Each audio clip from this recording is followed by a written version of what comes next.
بیان کی جاتی ہیں اس میں کوئی حرج نہیں ہے، لیکن جب صرف کرامات ہی بیان کی جائیں گی، معیار ولایت بیان نہیں ہوگا، تو مختلف لوگوں کی شعبدہ بازیوں کو لوگ کرامت سمجھ لیں گے اور ان کے پیچھے چل کے اپنی دنیا اور اپنی آخرت برباد کریں گے۔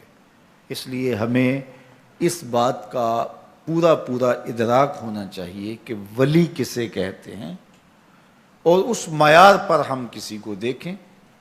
اس کے باوجود اس کا معاملہ اللہ کے ساتھ ہے، چونکہ نبی اپنی نبوت کا اعلان کرتا ہے، ولی اپنی ولایت کا اعلان نہیں کرتا۔ نبی کے اوپر لازم ہے، واجب ہے کہ وہ بتائے کہ میں نبی ہوں، لیکن یہ چیز ولی پر نہیں ہے۔ وہ تو کوشش کرتے ہیں کہ لوگوں کی نگاہوں سے چھپ جائیں، لوگوں سے پوشیدہ رہیں۔ وہ اپنی ولایت کے لیے تشہیری مہم نہیں چلاتے، بلکہ وہ خلق خدا کی رہنمائی کا فریضہ سر انجام دیتے ہیں اور اللہ کی رضا جوئی کے لیے کوشاں رہتے ہیں۔ کرامات کا صدور ہو جانا ممکن ہے، اگر کوئی کرامت صادر ہو جائے تو اچھی بات ہے، لیکن یہ ان کا مقصود نہیں ہوتا کہ ہم سے کسی کرامت کا ظہور ہو۔ کبھی کبھار کسی ایسی حالت میں کسی کرامت کا صدور ہو جاتا ہے۔ تو ولی دو صفات کا حامل ہے، الذین آمنوا وکانوا یتقون، جو قرآن نے بیان فرمائی۔ ایک تو وہ مومن کامل ہوگا، کامل مسلمان ہوگا، اور دوسرا وکانوا یتقون، وہ پرلے درجے کا متقی ہوگا، اعلیٰ درجے کا پرہیزگار ہوگا۔ اس کی زندگی تقوی سے عبادت ہوگی، اس کے شب و روز حزم و احتیاط سے گزریں گے، وہ شریعت بیضاء پہ عمل پیرا ہوگا اور شریعت کی جانب سے منع کردہ چیزوں سے اپنے آپ کو بچا کے رکھے گا۔ اس کی زندگی کے اندر لغویات نہیں ہوں گی، اس کی زندگی کے اندر فضولیات نہیں ہوں گی، اس کی زندگی منظم اور مرتب ہوگی۔ وہ خواہشات کا اسیر نہیں ہوگا، وہ آرزوؤں کا بندہ نہیں ہوگا، وہ مال و زر کا پجاری نہیں ہوگا، وہ ہوس زدہ نہیں ہوگا، وہ لالچی نہیں ہوگا، متکبر نہیں ہوگا، متمرد نہیں ہوگا، سرکش نہیں ہوگا۔ اس کی نظر لوگوں کے دلوں پہ ہوگی، لوگوں کی جیبوں پہ نہیں ہوگی۔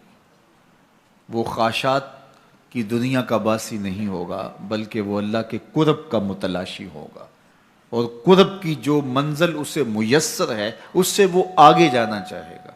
اس کی آرزو یہ ہوگی کہ مجھے اللہ کی قربتیں اور نصیب ہوں۔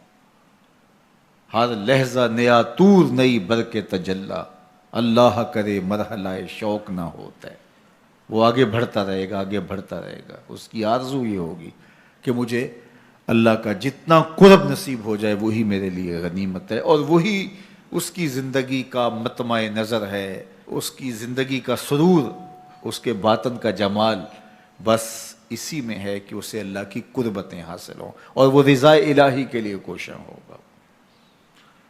مخلوق اس کے گرد جمع ہو، لوگ آئیں، وہ ان کی ضرورتیں ہیں، لیکن اس کی ضرورت نہیں ہوگی۔ اس کی ضرورت رب کی رضا ہے، اور آنے والی مخلوق پر شفقت اس کا مزاج ہوگا۔ آپ خلاصہ تصوف کا سننا چاہیں، اللہ کے ولی کا مزاج دیکھنا چاہیں، تو ان دو جملوں میں ہر شے سمو دی گئی ہے۔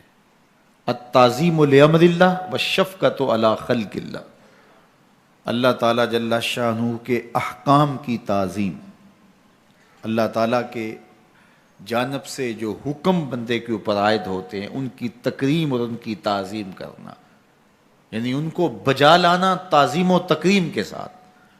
اور دوسرا والشفقۃ علی خلق اللہ، اللہ کی مخلوق کے ساتھ شفقت سے پیش آنا، مخلوق کے ساتھ رویے خوبصورت ہونا، حقوق اللہ اور حقوق العباد دونوں کی خوبصورتی کے ساتھ ادائیگی، یہ اللہ کے ولیوں کا شعار ہے۔ وہ اللہ کے حقوق کو بھی پامال نہیں ہونے دیتے اور اس کی مخلوق کے حق کو بھی پامال نہیں ہونے دیتے۔ اور حقیقی صوفی وہی ہوتا ہے جو اپنے رب کے حقوق کی بھی پاسداری کرے اور لوگوں کو بھی اذیت نہ دے اور لوگوں کے حقوق کا بھی پورا پورا خیال رکھے، اس کا وجود ضرر کا سبب نہ ہو، نفع کا ذریعہ ہو، اس کا وجود لوگوں کے لیے ہدایت کا سبب ہو، گمراہی کا سبب نہ ہو، اور وہ لوگوں کے لیے راحت اور رحمت کا ذریعہ ہو، زحمت کا سبب نہ ہو۔